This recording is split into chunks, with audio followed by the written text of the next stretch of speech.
Thanks for the support as a channel member, Dara. Yeah, I know I said I wanted you to spend some money this summer. That £4 million on youth facilities, though. Can you imagine what I could have done with £4 million to spend on players? Now, I know you didn't give me that as an option. I'm just wondering if it could have been. No?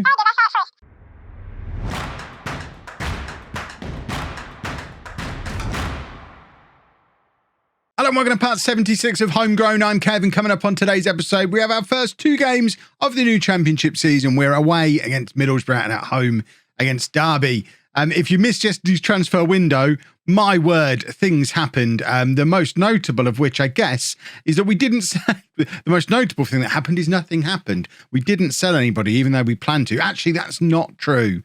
That's calling Chris Stone a nobody, because we did sell Chris Stone for £1.5 million, rising to £2.5 million. He's gone to play for Bristol City. We reinvested that money into a Scottish left winger who's not going to play for a while, and a left back who's not got a work permit. But more importantly, the money was reinvested into new youth facilities for us, which we will have access to from January. We've already got great youth facilities and a conveyor belt of very good players coming through every year. That is going to increase again, which is awesome. Good job we've got the conveyor belt too, because as we discovered at the end of yesterday's episode, we're going to have to start the new season without our superstar goalkeeper, Alex Williams. He's twisted his ankle. He's going to miss the first 2 to 4 weeks of the season. He is a big miss, and it's going to be all eyes on Stephen Reid, the next one down the list. And we've got Williams at 21, Stephen Reid at 19. We have a 16-year-old version of our superstar wonder kid goalkeeper as well, who's sat on the bench. But it's all about Stephen Reid today. He's the tallest of the bunch. I believe he's a Peterborough boy. Let's have a little look. He is a Peterborough boy, capped at England under-19 level. And I mean, he played in the National League last year and didn't embarrass himself. 10 clean sheets. Let's just hope he's any good. That's all we can hope for. And this is the rest of the team. As you can see, it's not really changed from last year's team that was pathetic. But I'm hoping, with them all being a little bit older, with a good summer under their belt, a good summer in which we did win the Wearmouth Cup, beating Slavia Prague, Olympiacos, Feyenoord, a 7-0 win over Olympiacos. As an Apollon man, a 7-0 win over Olympiacos is always going to make me happy.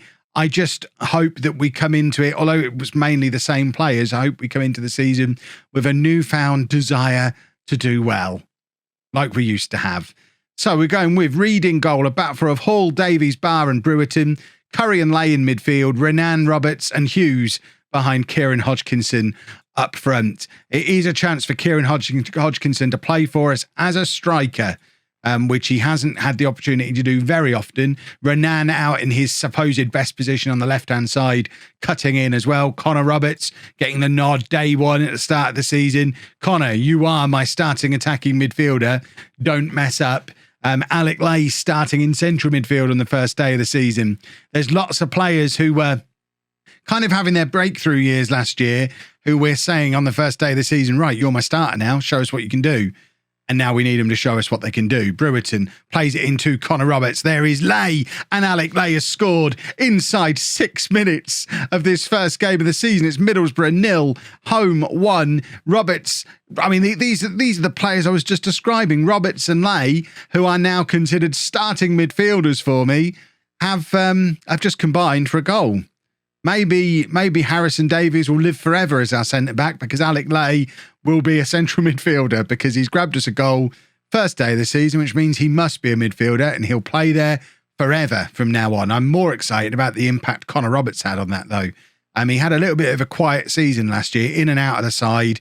This is a make or break season for Connor Roberts if he's going to be any good. And he's another one who's got that label of being a potential future Premier League player. If he really is, this is the year that he needs to step up and become a star player for us. Barr plays it forward to Curry. Curry out to Brewerton. Brewerton into Roberts. Back out to Brewerton again. And now Hughes, who's another one who's getting a good sort of a good nod. Is a nod what I want to say here? Hughes doesn't normally start. Normally it'd be Renan on the right, Hamilton on the left. We've shown a lot of confidence and a lot of faith in Hughes by starting him on this first day of the season. He's another one who's got to repay that. Renan running from deep. This is why we wanted to play him on the left. This is what we want to see more from him this year. Renan turns 21 this season. it's got to be a big year for him too. There's a lot of players who've been hovering around the squad as teenagers for a number of years now who really need to step up this year. And I just hope they do. It is Middlesbrough lurking on the edge of the area, though, trying to get something generated. Renan is back there trying to cover defensively, which has never really been his forte. But between the rest of them, we've managed to get the ball away, and Hodgkinson does some good work holding the ball up. He is actually a natural complete forward now. I'm playing him as an advanced forward today, but there may be a future for Kieran Hodgkinson as a complete forward. He did very, very well there. If he sticks that in the top corner, he's a complete forward all day long. And Nathan Curry with the in-swinger, looking for the slam dunk corner. Can't find Davies, who's lurking at that near post. And it ends up back with Davies, in fact, who'd made a bit of a sharp exit from the penalty area. I'm pretty sure I've got my corner instructions on. He shouldn't have been that deep that soon. Alec Lay was still further ahead of him, and Lay should be lurking on the edge of the area from that role he's playing today in central midfield. But most importantly, half-time, Middlesbrough 0, Home 1. I've not felt the need to mention Reid in goal yet, that can only be seen as a positive, really.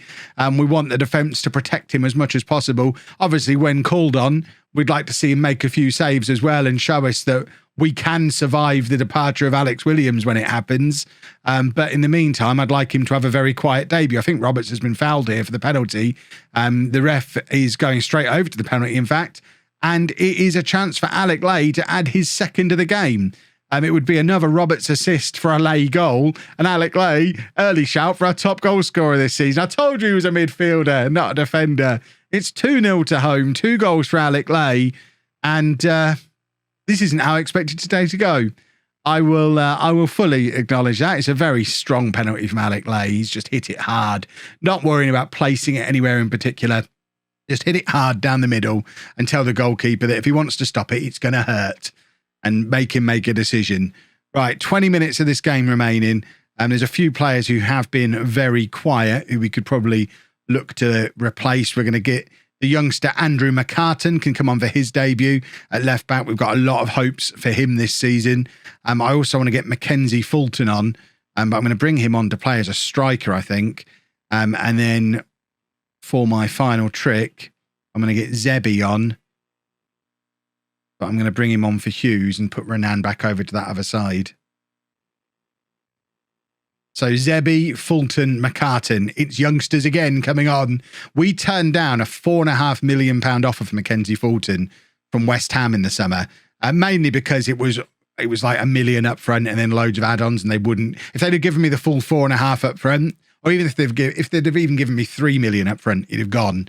But the fact that West Ham are that interested and willing to commit that much money to him means we've got to give Mackenzie Fulton some time as a centre forward this year.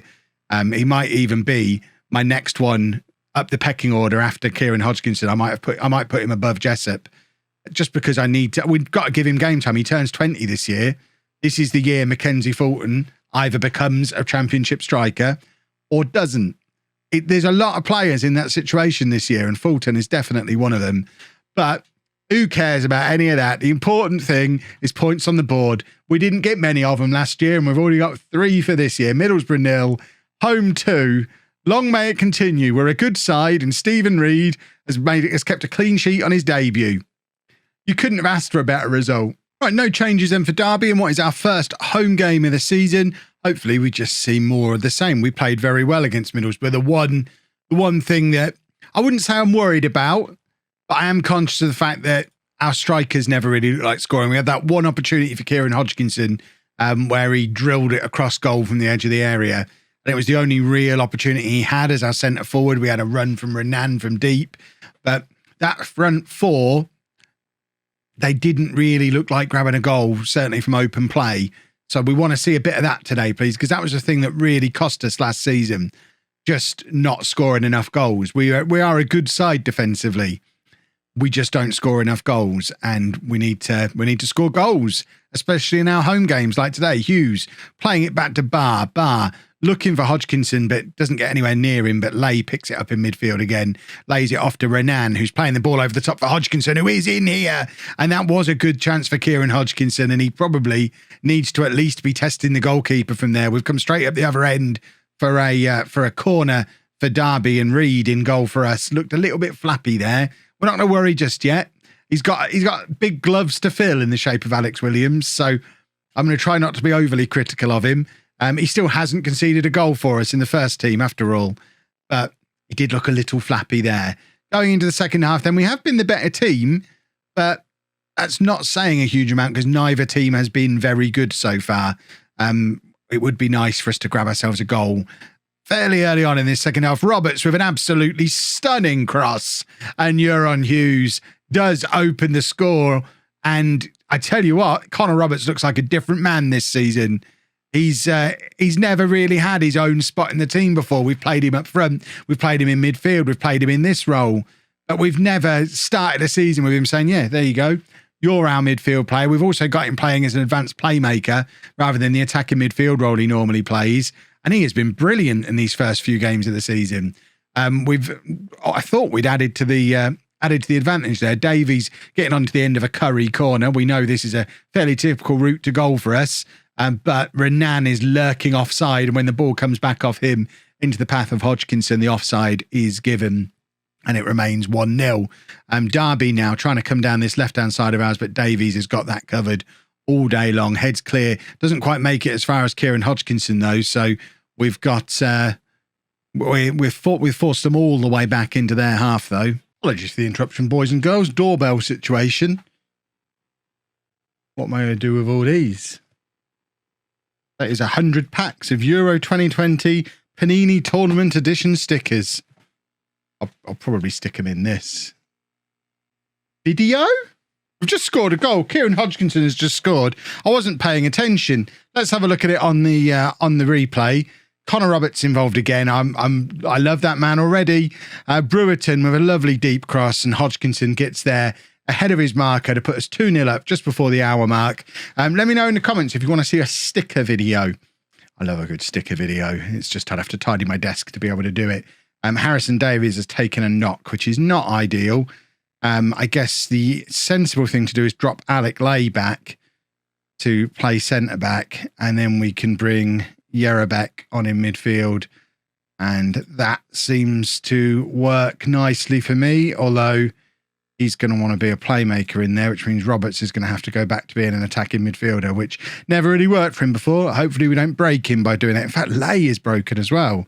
Good job we've got Shay Charles knocking around on the bench. It's been a long time since we've seen anything of Shay Charles, but with Davies and Lay both getting injured at the same time, Shay Charles is on to partner Joe Barr at the back. Davis does not look comfortable at all there, writhing around, holding his knee. And while that's gone on, Derby have grabbed a goal back. This seems very unsporting. Our captain and centre-back is rolling around in agony down here. We're trying to get the substitute on, but Derby, no sense of being sporting at all. Just going to go and grab a goal. Absolute monsters. Right. That's had a little bit of a shuffle around. It looks like Connor Roberts is now the latest one to be absolutely shattered. So we'll take him off after hopefully this goal from Nathan Curry. No, it goes wide. I was hoping. So Roberts, we've got Hamilton who could come on, Zebi. I'm going to go with Fulton again. We're very much pushing Fulton, but I'm going to put Yerabek in there. Am I going to put Yerabek in there? I'm not. I'm going to put Hodgkinson in there. Hodgkinson in behind Fulton. Yerabek can stay in midfield alongside Nathan Curry, and it gives Mackenzie Fulton another 15-20 minutes to show me that he is going to be a striker. That's what we're looking for. Hodgkinson, I mean, it was a half-decent pass, if only it had the other half.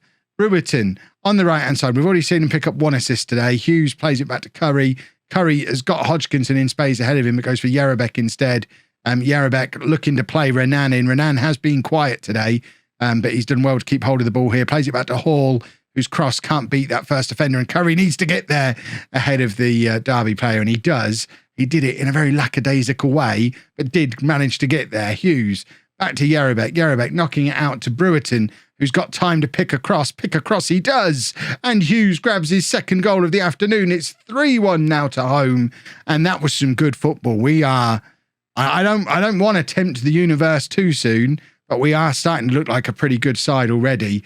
And with some of the players who just looked a little bit lost at sea for large parts of last season, really looking like they've made the step up. Hughes is another example of that. This is there's a lot of positives to come out of these first couple of matches of the season. We could get a big negative, though, if it's a proper injury to Harrison Davies, so we'll check in on him before the end of the episode. But 2 wins is 2 wins. We went months at a time without picking up back-to-back wins last season. Fulton, a little bit sloppy. I can see what he's trying to do. He's trying to play Hughes in there, but didn't really do it very well. But it's Hodgkinson now with the ball over the top to Fulton, who's in, and Fulton can't quite get the ball on target.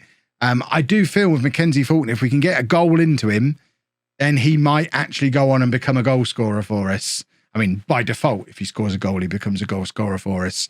I kind of was indicating he might score more than once, though, once he scores for that first time. Hughes very nearly with a hat-trick of headers off of the right wing there. That was probably as good as either of the chances that he scored from.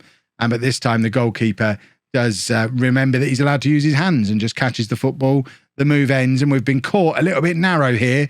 Cross comes in. Reed is beaten. There's a minute of play left. If we end up conceding another one from here, it's going to be very, very harsh. But we were, like I say, caught very narrow here. Hall's drifted in with 2 men wider than him and Renan not tracking back. Oh, more doorbell ringing, but we are sorted. And the game is over. Huzzah. We just needed an assist off of the postman. Derby scored 2 goals off of only 2 shots on target in that game. We've got away with one a little bit there. Poor old Stephen Reed in goal. Was asked to make 2 saves and missed them both. Bless his cotton socks. But he won't need to be in for much longer, hopefully. I'm not sure. Just give Kieran Hodgkinson a pat on the head for ending his goal drought. Not sure how long it is now until Williams is back. Williams is back between 9 days and 3 weeks away. So, I mean, maybe another 3 or 4 games for Reed just yet. But you know what? We're top of the league, or joint top of the league with Fulham, West Ham and crew. We'd have taken that before we kicked the ball. Happy, happy, happy. We will be back tomorrow, as ever. Probably somewhere around here towards the end of September. We'll get half a dozen or so league games under our belt, get Williams back in the side. Obviously, if anything major happens before the end of the transfer window, and that's likely to be Williams related if it does happen, I'll let you know about that then. If you've enjoyed that, please make sure you leave a nice big thumbs up on there for me. Subscribe to the channel for daily Football Manager videos. And thank you very much for watching.